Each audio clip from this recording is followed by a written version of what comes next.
For the last look, I wanted to address a question that many people have asked me one way or another, especially people who live outside the United States.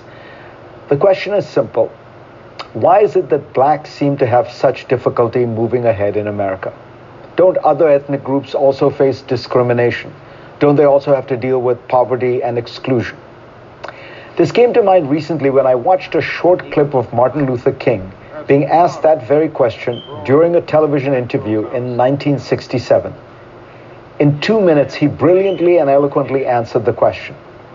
He explained that blacks are unique in being the only ethnic group that was brought to America involuntarily in chains.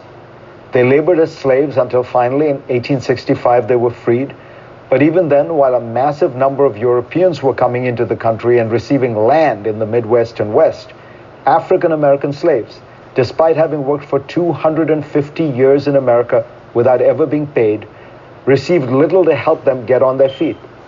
I would add to this the willful destruction of the black family through much of American history.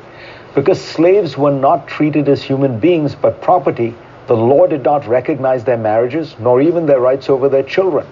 Families were routinely and forcibly broken up. After 250 years of slavery came 100 years of state-sponsored discrimination, and then civil rights. But soon began what Michelle Alexander has called the new Jim Crow, a system of policing and mass incarceration that has made it so that a black man in America has a 1 in 4 chance of being incarcerated in his lifetime. This is according to the Sentencing Project estimates. Martin Luther King also put an emphasis on the psychological damage that was done. To maintain slavery and segregation, there had to be an ideology of white supremacy, one that left lasting effects on both blacks and whites. Here is King summing up his points.